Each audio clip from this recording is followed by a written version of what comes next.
بسم اللہ الرحمن الرحیم۔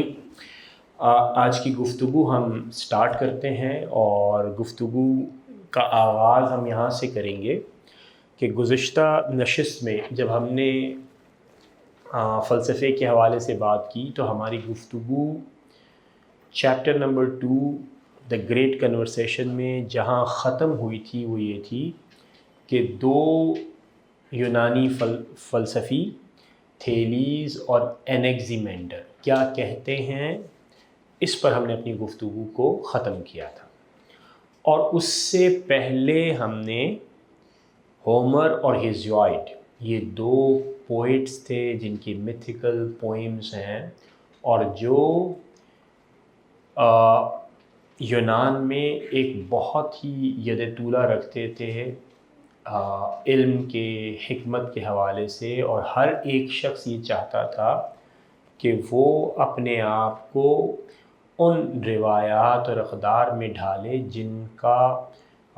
جن کو پیش کرتے تھے ہومر اور ہیزیوڈ۔ تو گریک فلسفی کا آغاز اس لمحے سے ہوتا ہے جب ہومر اور ہیزیوڈ کے پیش کردہ جوابات پر سوالیہ نشان اٹھانا شروع کر دیا گیا۔ تو اس سے ہم ایک بات یہ سمجھتے ہیں کہ فلسفہ بنیادی طور پر سوال اٹھانا ہے۔ سوال کس چیز پر اٹھانا؟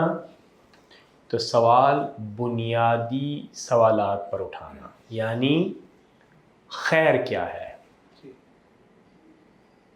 یعنی انسان کی فطرت کیا ہے، یعنی انسان کا مقصد حیات کیا ہے، معاشرہ کن اصولوں پر قائم کیا جائے۔ یہ بنیادی سوالات ہیں۔ ان بنیادی سوالات پر سوال اٹھانا اس لحاظ سے کہ آپ ان کا، اس انداز سے کہ آپ ان کا جواب تلاش کریں، یہ فلسفہ۔ تو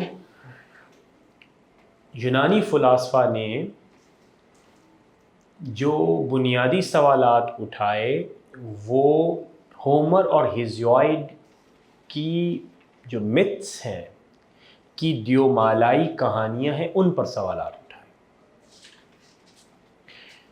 تو مثال کے طور پر جب یہ اس بات کا ذکر آیا کہ خدا کی ناراضی کا اظہار طاعون کی بیماری کو بھیجنے کے ہوا، صحیح ہے، تو سوال یہ پیدا ہوا کہ طاعون کا معاشرے میں پھیلنا سے ہم یہ کیسے جان لیں کہ خدا نے اپنا اظہار ناراضی کیا ہے؟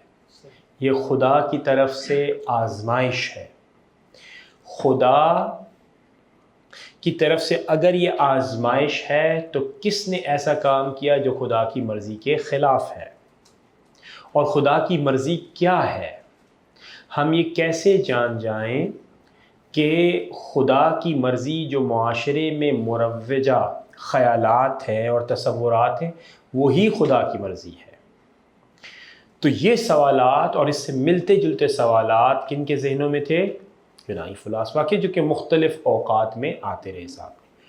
ابھی جب ہم گفتگو شروع کر رہے تھے تو یہ سوال آیا کہ یہ کس زمانے کے ہیں، تو میں نے گزارش کی 7ویں صدی قبل از مسیح۔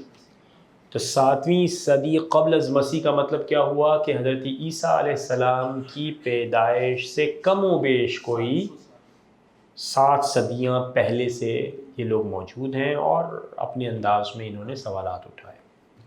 لیکن یہ وہ ریکارڈڈ ہسٹری ہے جس کو آج کل ہم کہتے ہیں کہ اس طرح ہم تاریخ کو جان سکتے ہیں۔ تو ان کے پاس کچھ نہ کچھ لکھا ہوا مٹیریل موجود ہے، کچھ ہسٹوریکل ایویڈنسز ہیں، کچھ جیولوجیکل سرویز ہیں، کچھ چیزیں، کچھ ٹیمپلز ہیں جو کہ ایتھنز کے اندر موجود ہے۔ اس سے ان کو اس بات کا اندازہ ہوا، ہاں جو ریکارڈڈ جوابات ہیں اس ڈسپلن کے، اس مضمون کے، یعنی فلسفے کے، اس کے جوابات ہمیں یہ ملتے ہیں۔ تو ہسٹوریکل ریکارڈز کے مطابق ہے۔ اب اس میں سوال یقینی طور پر یہ آ سکتا ہے کہ کیا اس سے پہلے موجود نہیں تھا؟ اگر موجود تھا تو اس کے ہسٹوریکل ایویڈنسز ہمیں اس ہی انداز کے لا کر سامنے کھڑے کرنے پڑیں گے جس طرح کے ان کے موجود ہیں. صحیح ہے؟ تو پھر ہم یہ کہہ سکیں گے ہاں اس سے پہلے موجود ہیں. تو اس میں جو دعویٰ ہے ورنہ نہیں، اور اس میں جو دعویٰ ہے وہ انڈینز کا ہے، وہ چائنیز کا ہے جسے ہم دیکھیں گے بھی. اور مزید اگر کوئی قوم اس بات کا دعویٰ کرے گی تو وہ بھی اس گفتگو میں شامل ہونے کے لیے اسی طرح کے تاریخی شواہد مہیا کرے گی، اور اس کے بعد پھر ان کی گفتگو بھی اس میں شامل ہو سکتی ہے. تو اگر ہم یہ کہیں کہ پہلا فلسفی کون ہے اور اس بات سے ہمیں اختلاف ہو، تو پھر ہمیں اپنی گفتگو میں وزن پیدا کرنے کے لیے ہمیں اس طرح کے شواہد پیش کرنے ہوں گے. تو چونکہ یہ تاریخی نوعیت کی بحث ہے تو یہ سوالات آئے. اب سوال یہ پیدا ہوا کہ یہ سوالات کس نوعیت کے تھے اور کیا سوالات اٹھائے. تو دیکھیے ہیزیوئڈ نے یہ بتایا کہ دنیا کیسے وجود میں آئی. یہ جو دنیا جس کے اندر ہمیں بہت ساری اشیاء نظر آ رہی ہیں، جس میں جاندار ہیں، جس میں بے جان ہیں، جس میں مختلف یعنی کہ نباتات کا عالم ہے، عالم حیوانات ہے، تو یہ کہاں سے آئے؟ تو اس نے ایک دیومالائی جواب دیا. کیوس سے پھر مدر ارتھ، اور مدر ارتھ سے پھر فادر ہیونز، اور پھر خدا، اور پھر دوسرا خدا، اور تیسرا خدا، اور اس طرح کر کے ایک پوری قطار ہے. تو اب پہلا بنیادی سوال فلسفی کے لیے یہ ہے کہ what is the origin of this world. جو دنیا ہمیں نظر آ رہی ہے اس کا اوریجن کیا ہے، اور اس اوریجن سے یہ دنیا کیسے ظاہر ہوئی، کیسے سامنے آئی، اس وحدت سے یہ کثرت کیسے نمودار ہوئی، کہ اگر وہ واحد ہے دنیا کا سبب تو اس وحدت سے یہ کثرت اور اب تک جو چل رہی ہے یہ کیوں ہے. یہ وہ سوال ہے جو کہ ریکارڈڈ تاریخ میں اس سوال کا جواب تھیلیز نے دیا. اس کے بارے میں ہم نے لاسٹ کلاس میں بھی گفتگو کی تھی. اور پھر ان سوالات کے جوابات انہوں نے ریزن یعنی عقل اور مشاہدے کی بنیاد پر دینے کی کوشش کی.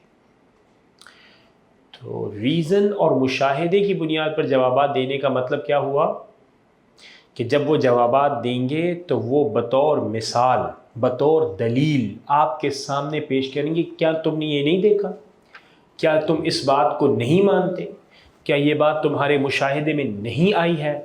اور وہ مشاہدہ یا تو آپ اپنے 5 حسی اعضاء کے ذریعے سے اس کا مشاہدہ کر سکتے ہیں یا کر سکنے کی قابل ہوں گے، یا پھر عقل کی بنیاد کے اوپر، ریزننگ کی بنیاد کے اوپر آپ اس کو جاننے کا یا اس پر سوال اٹھانے کا دعویٰ کر سکتے ہیں. اور دوسرا جواب کا انداز یہ تھا جسے ہم کہتے ہیں امپرسنل. امپرسنل کا مطلب کیا ہوا کہ کسی بھی شخصیت سے ہٹا کر غیر شخصی جوابات دینا. غیر شخصی جوابات دینے سے ایک تو مطلب یہ ہوگا کہ کیا دیومالائی خداؤں کی بنیاد کے اوپر آپ کسی سوال کا جواب دے رہے ہیں.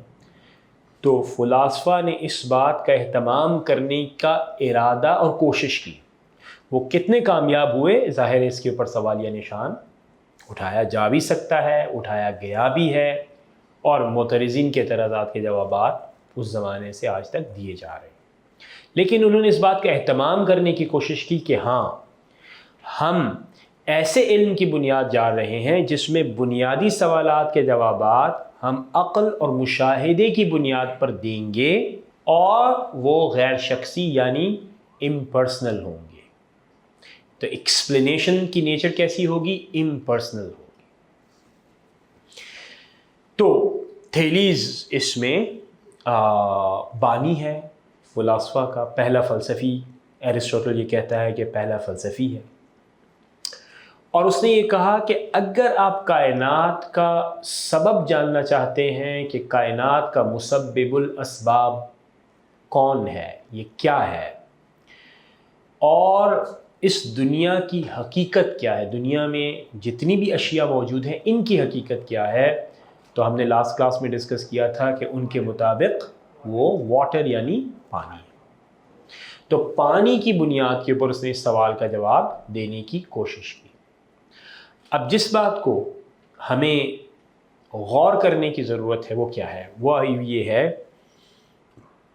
کہ تھیلیز نے بجائے اس کے کہ دیومالائی خداؤں پر تکیہ کرتا، ان پر اعتماد کرتا، ہومر اور ہیزیوائڈ کی جو مختلف نظمیں ہیں ان پر وہ اعتماد کرتا، اس نے یہ کہا کہ میں اس دنیا کو دیکھ رہا ہوں، لہٰذا میرا جواب مشاہدے اور عقل کی بنیاد پر اس دنیا ہی سے ہوگا. میں ان بنیادی سوالات کے جوابات کی تلاش میں اس دنیا کے مابعد جانے کی کوشش نہیں کروں گا. تو دیو مالائی خداؤں کی دنیا کون سی تھی؟ جو اس دنیا کے مابعد تھی، اس دنیا کے علاوہ تھی. صحیح ہے؟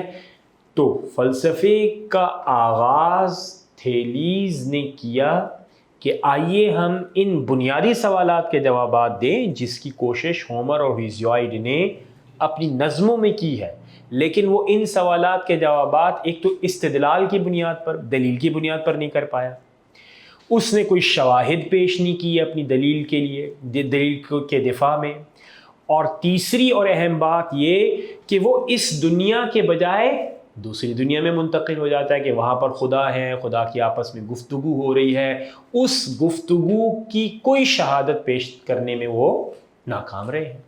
تو لہٰذا تھیلیز نے اس بات کا اہتمام کیا کہ ہم یہ کرنے کی کوشش کریں گے، اور پھر اس سوال کا جواب کہ what is the origin of this world, اس دنیا کی ابتدا کہاں سے ہے، آغاز کہاں سے ہوتا ہے، پہلی چیز کیا ہے جس نے اس دنیا کو وجود میں لے کر آیا، یہ دنیا کی کثرت جو وجود میں آئی ہے یہ کیا ہے. تو تھیلیز نے اس سوال کا جواب دیا کہ all things come from water and all things go to the water.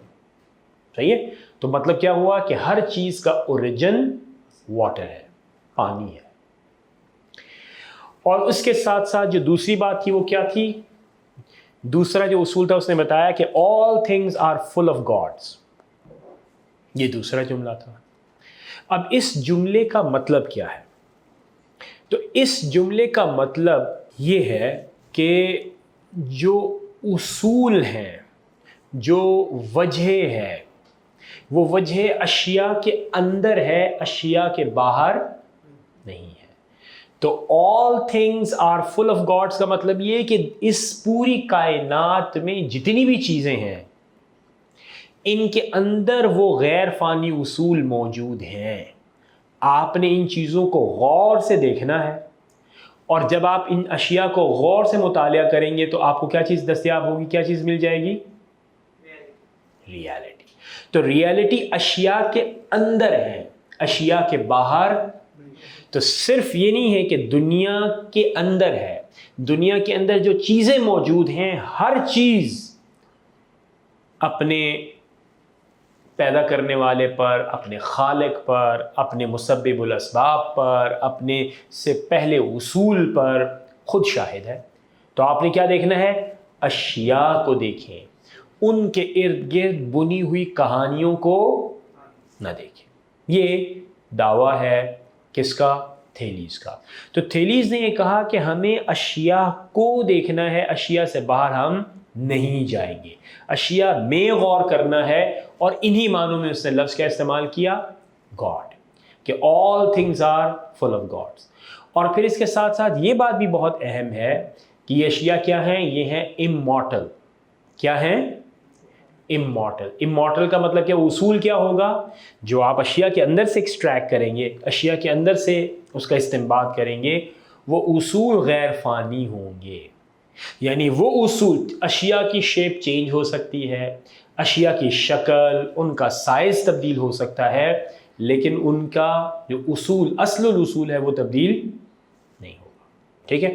تو اس لحاظ سے تھیلیز نے ان تمام باتوں کا اظہار کیا.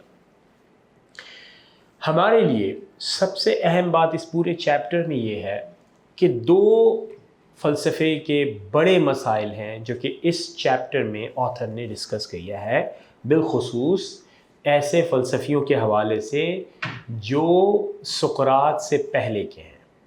صحیح ہے. تو ہم عام طور سے یونانی فلسفے کو 3 حصوں میں بانٹتے ہیں. پہلا اور اس کی بنیاد ہم رکھتے ہیں سقراط. ایک رجحان فلسفے میں یونان کے اندر ہے، اس کو ہم کہتے ہیں پری سوکریٹک، قبل از سقراطی.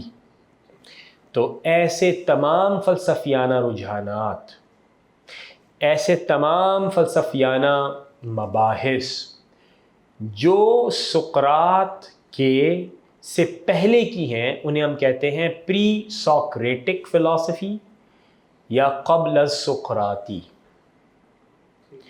اور کچھ ایسی مباحث ہیں جنہیں ہم کہتے ہیں بعد از سقراطی یعنی پوسٹ سوکریٹک.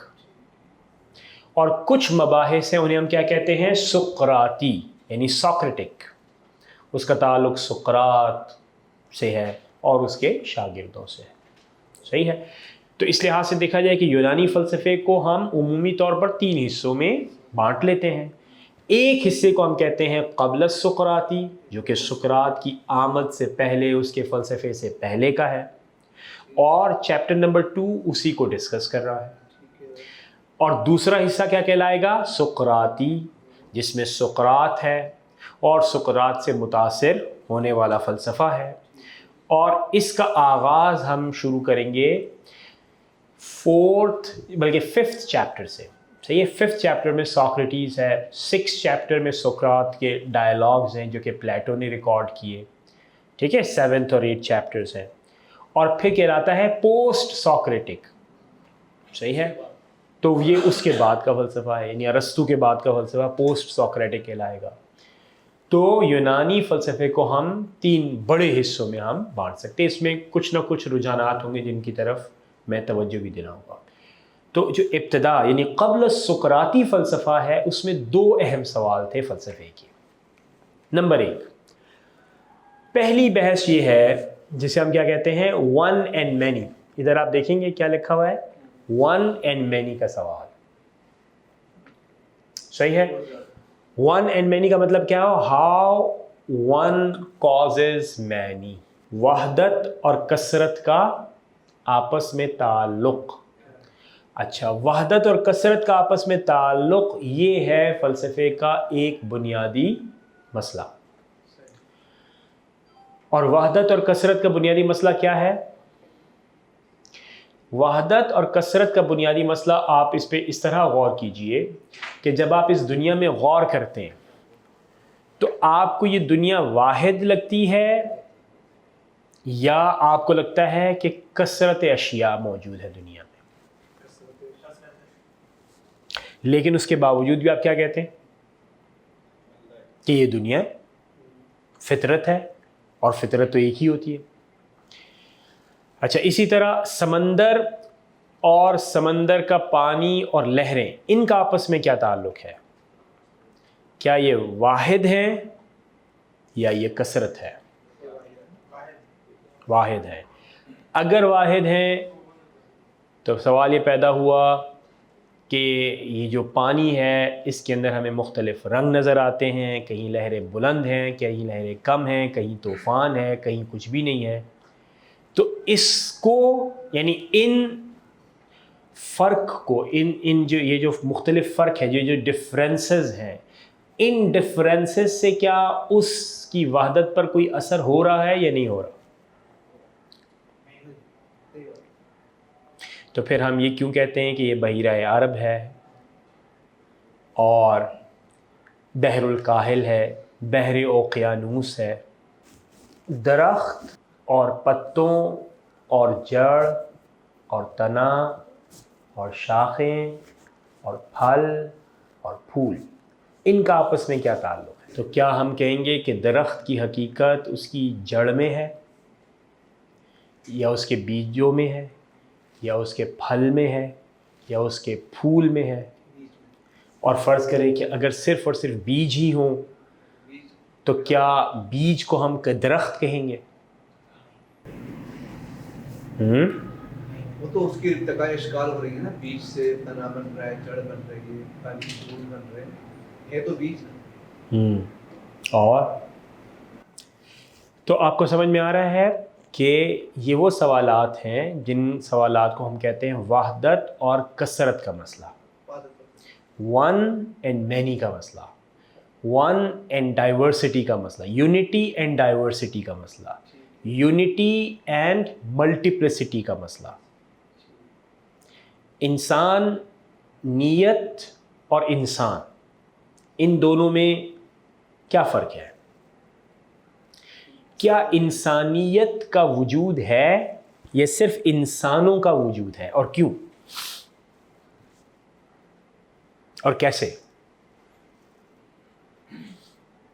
انسان سے ہی انسانیت ہے، تو پہلے تو انسان ہوا نا، فرسٹ انسان ہوا، اس کے جوہر انسانیت کے ہیں، وہ غلط بھی ہو سکتے ہیں، انسانیت میں خرابیاں بھی ہو سکتی ہیں، اچھائی بھی ہو سکتی ہیں۔ جیسے کیا خرابی ہو سکتی ہے، کیا اچھائی ہو جیسے سکتی کہ انسان معاشرے کے اندر دو رول پلے کر رہا ہے، اچھائی کے اور برائی کے، تو یہ خیر و شر کی طرف جا رہا ہے، حالانکہ اس کا اوریجن تو ایک ہی کہ وہ ہے تو انسان۔ اور کوئی بتائیں، اور کوئی خیال جو آپ کے سامنے آئے؟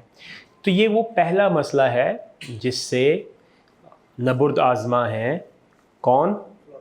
یونانی فلاسفہ۔ دوسرا مسئلہ سنیے، دوسرا مسئلہ ہے اپیرینس اینڈ ریالٹی کا، کہ بعض چیزیں بظاہر آپ کو معلوم ہوتی ہیں، نظر آتی ہیں، تو کیا جو چیز جیسے نظر آتی ہے در حقیقت وہ ویسی ہی ہوتی ہے یا اس کی حقیقت چھپی ہوئی ہوتی ہے؟ تو فرض کیجئے کہ دکھنے میں کوئی کرسی آپ کو اس کی بیک کمفرٹیبل نظر آ رہی ہو، اس کا رنگ اٹریکٹیو نظر آ رہا ہو، تو کیا دکھنے سے اس بات کا علم ہو جائے گا کہ یہ کرسی واقعتاً ایک بہت ہی آرام دہ کرسی ہے؟ استعمال کے بعد دیکھنے سے نہیں۔ اور کیا دیکھنے سے آپ کو کرسی کی حقیقت کا علم ہو جائے گا؟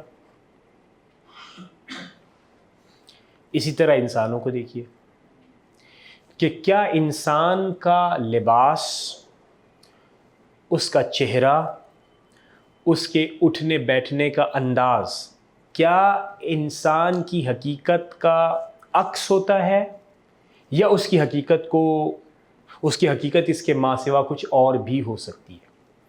پھر ہم تو اس کی گفتار، کردار، ظاہری چیزوں کو دیکھ رہے ہوتے ہیں نا، فلم یہی ہوتا ہے۔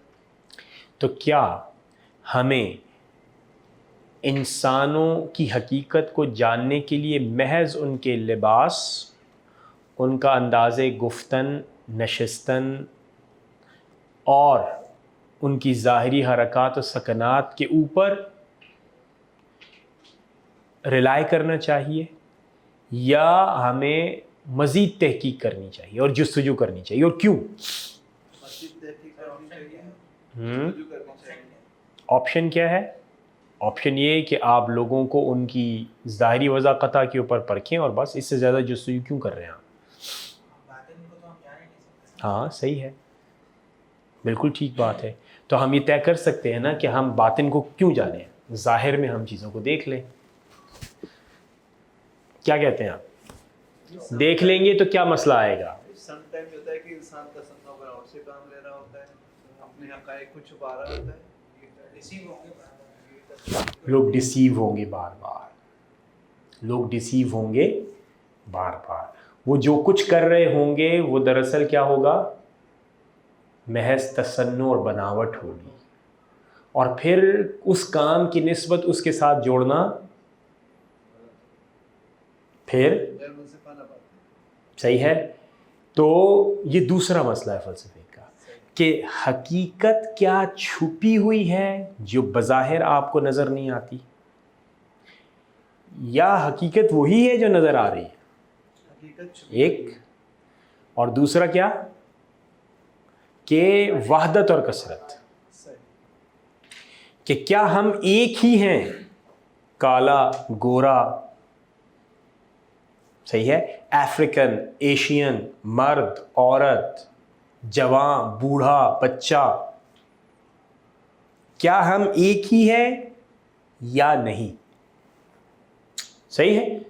تو یہ دو بنیادی مسائل ہیں جن کی تلاش کرنے کی کوشش کس نے کی ہے؟ قبل از سقراط فلاسفہ نے. صحیح ہے.